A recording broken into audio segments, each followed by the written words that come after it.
Hi everyone, this is RK. So आज हम देखेंगे hash set implementation. This is the most important question which is asked in any interview question. Even people with experience of 6 to 7 years, they have been asked this question frequently, and even I ask this question regularly. So what would be the agenda for today? The agenda would be that I'll first of all give you the features of hash set. I'll show you the basic Java code for hash map, and then dry run for the hash set implementation. So basic Java code for hash map is something that I'll show you because hash set के अंदर internally hash map use होता है. So I'll explain how does it work internally. So I'll start with my introduction. I'm RK. I'm working as a senior software developer with a leading manufacturing company. I have an overall of 10 years of experience. I help people develop coding skills, prepare for interviews, and hire people for my team as well.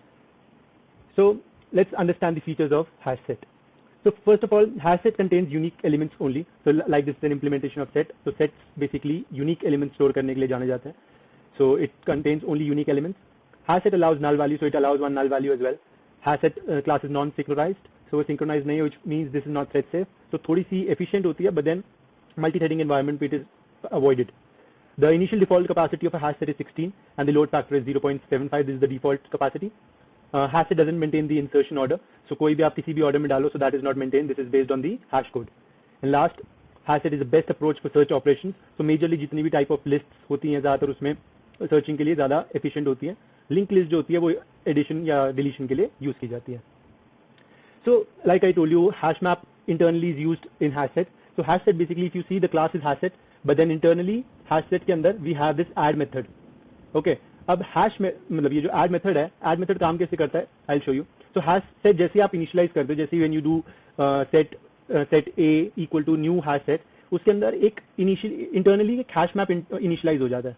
ठीक है, जैसे ही वो initialise, so there are 4 constructors for a hash set. One is a default constructor in which a new hash map is created. One is the one in which we want to override the initial capacity of the hash map, जो कि 16 थी हमारी, हम उसमें initial capacity define कर सकते हैं. तो that is this one. Hash set is with the initial capacity. There are two more which I haven't showed for simplicity because that is not majorly used. These are the two ones which are used. This is the one with the default capacity of 16, and the second one is the one in which you specify the initial capacity. इसमें आप specify करते हो initial capacity. And then there is one method, add.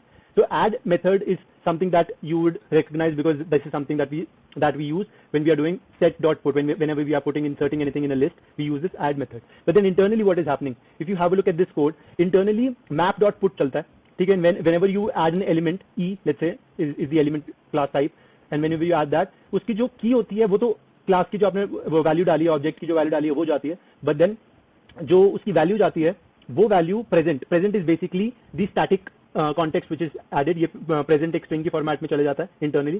ठीक है, और जैसे ही आप डालते हो वो एक इंटरनली एक हैश मैप को मेंटेन करके चलता है. जैसे let's say you do set dot add and you add 1. अब 1 के बेसिस पे ई की जगह 1 आ जाएगा, कॉमा पुट आ जाएगा, प्रेजेंट आ जाएगा, इक्वल टू नल रिस्पॉन्स में चले जाएगा. और पुट मेथड जो होता है उसका रिस्पॉन्स टाइप क्या होता है, अगर आप सबको पता हो तो जब हम पुट मेथड को डालते, मतलब जब हम पुट मेथड यूज करते हैं हैश मैप का, उसमें अगर कोई ऑलरेडी सेम ऑब्जेक्ट सेम की के लिए वैल्यू प्रेजेंट होती है तो उसके लिए वो पुरानी वाली वैल्यू रिस्पॉन्स में आती है. अगर उसके लिए कोई भी वैल्यू नहीं जाती तो उसके लिए नल रिस्पॉन्स में आता है. तो इसी वजह से अगर हम फर्स्ट टाइम पुट करेंगे तो लेट्स से 1 हमने पुट किया था यहाँ पर, 1 comma present equal to null, which means ये ट्रू जाएगा. फर्स्ट टाइम पे वो ऐड हो जाएगा. लेकिन next time let's say I again use 1 comma present, let's say मैंने फिर से ऐड किया 1 को, तो 1 कॉमा प्रेजेंट जाएगा. अब इस बार क्या हो रहा है, 1 ऑलरेडी प्रेजेंट है उसमें, तो वो मैप डॉट पुट के अंदर पुरानी वाली वैल्यू दे देगा, विच मींस कि भाई वो इक्वल टू नल नहीं आएगा, तो यहाँ पे वो फॉल्स हो जाएगा. तो रिस्पॉन्स में ऐड का क्या आएगा, रिस्पॉन्स में फॉल्स आएगा, विच मींस कि उसमें वो इंसर्ट नहीं होगा क्योंकि वो ऑलरेडी प्रेजेंट है. ठीक है गाइस, अब आते हैं हम इसकी ड्राई रन के लिए. ठीक है, लेट्स से अब हमारे पास एक सेट है, हम इस सेट को एक इस तरह से रिप्रेजेंट कर लेते हैं. हमने इसमें अलग अलग कंपार्टमेंट, लेट्स से मैंने ऐड किया सेट डॉट ऐड आर के. ठीक है, जैसे ही मैं ऐड करूंगा तो वो यहां पर जाएगा, इसके अंदर चेक करेगा. चेक कैसे करेगा, इंटरनली इसने एक मैप क्रिएट कर लिया होगा. अब मैप के अंदर अगर आपको पता हो तो वो बकेट्स बनाएगा, बकेट्स के बेसिस पे उसने वैल्यू स्टोर कर रखी होंगी. हमने इससे बोला सेट डॉट ऐड, तो यहां पर वो मैप डॉट पुट इंटरनली करेगा. की के अंदर जाएगा उसका आर के, और वैल्यू के अंदर आ जाएगा प्रेजेंट. अब जैसे ही हमने करा मैप डॉट पुट, तो यहाँ पर वो उसके हैश कोड के बेसिस पे एक बकेट असाइन हो जाएगी उसको, उस बकेट के बेसिस पे उसकी वैल्यू यहाँ पर ऐड हो जाएगी।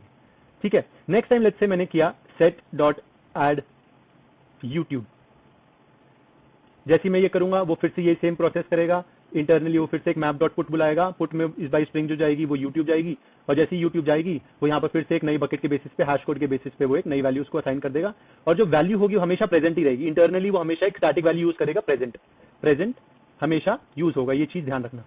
अब जैसे ही वो ये चीज डालेगा, अब थर्ड टाइम लेट्स से कोई और आता है या वही यूजर ऐड करता है आरके, जैसे ही वो आरके इंसर्ट करेगा तो ये जो मैप डॉट पुट है ना, अभी तक जब ये पुट कर रहा था ना, इसको रिस्पॉन्स में मिल रहा था मैप डॉट पुट के नल मिल रहा था रिस्पॉन्स, जब आउटपुट आता था ना, जब वो पुट करता था तो उसमें नल आता था, क्योंकि अभी तक ये वैल्यू आरके वैल्यू और यूट्यूब वैल्यू प्रेजेंट नहीं थी। लेकिन जब इस बार वो ऐड करने आएगा तो उसको आरके जब वो ऐड करेगा तो मैप डॉट पुट नल नहीं मिलेगा, इस बार उसको आउटपुट मिलेगा आरके, बिकॉज ये ऑलरेडी प्रेजेंट था, तो ये एग्जिस्टिंग ऑब्जेक्ट रिस्पॉन्स में दे देगा। तो जैसे वो मैप डॉट पुट करेगा तो ये करेगा, और जैसे मैंने आपको अभी एक मेथड दिखाया था ऐड का, इंटरनली वो इक्वल टू नल से इक्वेट करेगा और बोल देगा कि भाई इज दिस नल, फॉल्स और ट्रू। तो जैसे ही वो देखेगा नल के बराबर नहीं है तो वो फॉल्स भेज देगा तो वो ऐड नहीं होगा। This is how it is maintaining the uniqueness. Thank you guys. ठीक है गाइस, तो अगर आपको ये चीज समझ में आ गई, this is a very very easy thing to understand. अगर किसी को कोई डाउट्स है कमेंट सेक्शन में मुझे लिख के बताइए, मैं आपको सपोर्ट करूंगा। This is something that is most important for any beginner who is trying to learn Java. You can ping me on my channel and I'll make sure that I reply to you.